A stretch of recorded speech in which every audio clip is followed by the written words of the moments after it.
దేవుడి స్థలంలో మాట్లాడుతూ అంటాడు, వారి పూర్వీకులను బట్టి వారి పిల్లలను నేను జ్ఞాపకం చేసుకుంటాను. సార్, ఇశ్రాయేలీయులకు సహాయం చేశానన్న బాగానే ఉంది, మంచిదయ్యా, మాకు ఇబ్బంది లేదు. ఎవరిని బట్టి సహాయం చేసావు? అబ్రహామును. ఇప్పుడు నువ్వు సహాయం చేసిన ఇశ్రాయేలీయులకు అబ్రహాముకు ఎన్ని సంవత్సరాల కాల వ్యవధి ఉందో చెప్తారా?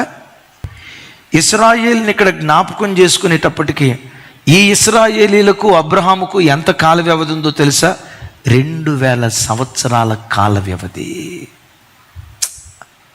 2000 సంవత్సరాల క్రితం బ్రతికిన ఒక భక్తిపరుని భక్తిని దేవుడు గుర్తుకు తెచ్చుకొని 2000 సంవత్సరాలైనా వాళ్ళ పిల్లల పట్ల కనికరము చూపుట దేవుడు మానలేదు. అమ్మ ఝాన్సీ, మీ నాన్న పేరు తల్లి జాన్, మీ తాతయ్య పేరు అబ్రహాం, మీ ముత్తాత పేరు లేడా? ముత్తాత మీకు అన్న చూడండి, 3వ తరమే మనకు గుర్తుకు లేదు. 30 సంవత్సరాల క్రితం మన పూర్వీకులు ఎవరో మనకు గుర్తుకు లేదు, మన జ్ఞాపకం లేదు. ఈ దేవుడు ఎవరో తెలుసా? 2000 సంవత్సరాల క్రితం ఉన్న అబ్రహామును దేవుడు గుర్తుకు తెచ్చుకుంటున్నాడు. తల్లి, నా వైపు చూడు.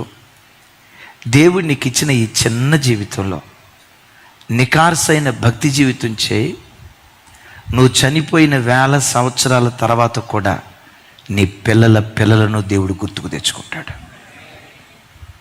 నువ్వు కార్చిన కన్నీళ్ళు, నువ్వు చేసిన ప్రార్థన, నువ్వు పడిన ప్రయాసం, పరిశుద్ధంగా బ్రతకటానికి నీ శరీరాన్ని సిలువ వేసుకున్న విధానం, దేవుణ్ణి పిచ్చి ప్రేమతో ప్రేమించి ఆరాధించిన ఆ అనుభవాలు ఉన్నాయే, అవన్నీ దేవుని హృదయాల్లో జ్ఞాపికలుగా మారిపోయి నువ్వు చనిపోయిన తర్వాత నీకు మరణం ఉంటుందేమో కానీ నీ భక్తి ఆశీర్వాదానికి మరణం ఉండదు. నీకు మరణం ఉంటుందేమో కానీ నీ ప్రార్థనకు మరణం ఉండదు. నేను చనిపోతావేమో కానీ నీవు చేసిన సత్క్రియలు ఉన్నాయే, నువ్వు చేసిన నీతి క్రియలు ఉన్నాయే, ఆ నీతియుక్తమైన జీవితం 1000 సంవత్సరాల తర్వాత కూడా నీ పిల్లలను దేవుడు గుర్తుకు తెచ్చుకుంటాడు.